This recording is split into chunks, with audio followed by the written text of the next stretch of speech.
سروری دولت محترم امامعلی رحمان در ناحیه نورآباد نخست با لایحه بنیاد راه ماشینگرد رایگان آبیگرم نورآباد شناس گردیدند. تطبیق این لایحه مهم در ادامه اقدامات دولت و حکومت مملکت جهت به کشور ترانزیتی تبدیل دادن تاجیکستان روی دست گرفته شده است. لایحه به سه مرحله جدا کرده شده. مرحله یکم آن راه اساسی آبیگرم تگی کمر مسافه 32 کیلومتر را در بر میگیرد.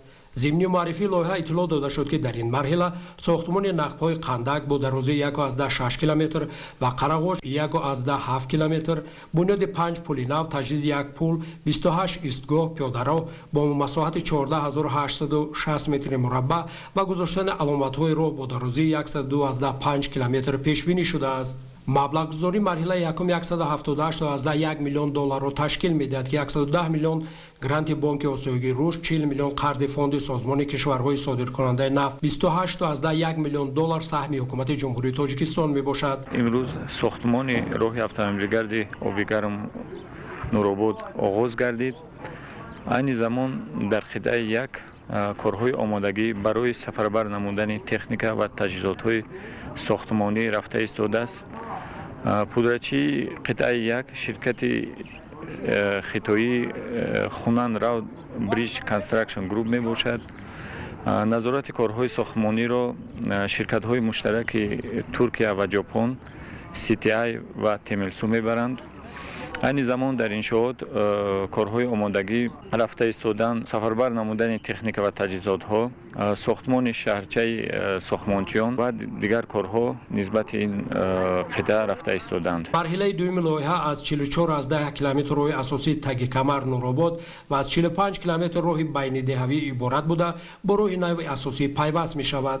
در دوره این مرحله ساختمان نقب تگی کمر با درازه 2.6 کیلومتر 6 پل نو تعمیر و تجدید یک پل موجوده، یک پل منطقوی 54 ایستگاه پیاده‌رو با مساحت 27312 متر مربع و نشانه‌گذاری 107.2 کیلومتر را در نظر داشته شده است. برای ما باعث افتخار است که در چنین لایحه بزرگ شرکت ما اشتراک میکند. تا امروز از جانب شرکت ما بیشتر از 70 تکنیکای راهسازی به قطعه‌ای که به ما وابسته است آورده شده است. در قطعه دوم الکی کارهای زمینی آغاز کرده شده است. ما باوری داریم که لایحه را با صفت بلند انجام میدهیم. سرچشمه مبلغ‌گذاری مرحله دوم از سوی قرض بانک اروپایی تجدید و رشد بوده 150 میلیون دلار آمریکایی را تشکیل می‌دهد. در دوره استقلالیت به واسطه با دستگیری پیشوای معظم ملت پرزیدنت جمهوری تاجیکستان محترم امامعلی رحمان بسیار لایحه‌های راهسازی برای از بنبست کمونیسم برآوردن جمهوری تاجیکستان و اجرا شده ایستاده است. حالا از آن جمله لایحه ساختمان راه автомобилгарди آبیگرم نورآباد آغاز گردیده، تمام تکنیک ها آماده شده است. ما کارهای زمینی را کرده ایستادیم. از آن جمله در خطه‌های 4م، 6م، 7م کارهای زمینی آماده شده ایستاده است. راهسازان تاجیک تجربه بلند دارند. ما این راه را با در مهلت‌های پیش بینی شده با صفتی بلند میسپاریم. اینچنین در دوره لایحه امروز آغاز شده 70 کیلومتر راههای ناحیه‌های ذکر گرده نیز بنیاد از نوسازی کرده می شود. مرحله سوم لایحه مذکور ساختمان پل بزرگ بوده با درازه نزدیک 760 متر بنیاد کرده می شود. مبلغ گذاری پل بزرگ از جانب بانک آسیایی سرمایه‌گذاری انفراستراکتوری عملی می گردد که حجم آن 50 میلیون دلار آمریکا می باشد. ضمن معرفی لایحه به پرزیدنت کشور محترم امامعلی رحمان اطلاع داده شد که برای تیار کردن لایحه مفصل و اساسناکنی تکنیکی اقتصادی پول مذکور سازشنامه بین وزارت مالیه و بانک آسیایی سرمایه‌گذاری انفراستراکتوری به مبلغ 3.2 میلیون دلار همچون کمک تکنیکی به امضا رسانده شده است. انجینیرینگ کمپانی فرام ژاپن دانشی بسیار خوشحالم که کارخانه ما با کارخانه واحد دولتی لایحه کشی انفراستراکتورهای نقلیاتی در این لایحه سهم می‌گذارد. ما با همتایان تاجیک خود کوشش میکنیم که کارهای راهسازی را با صفت بلند به انجام رسانیم.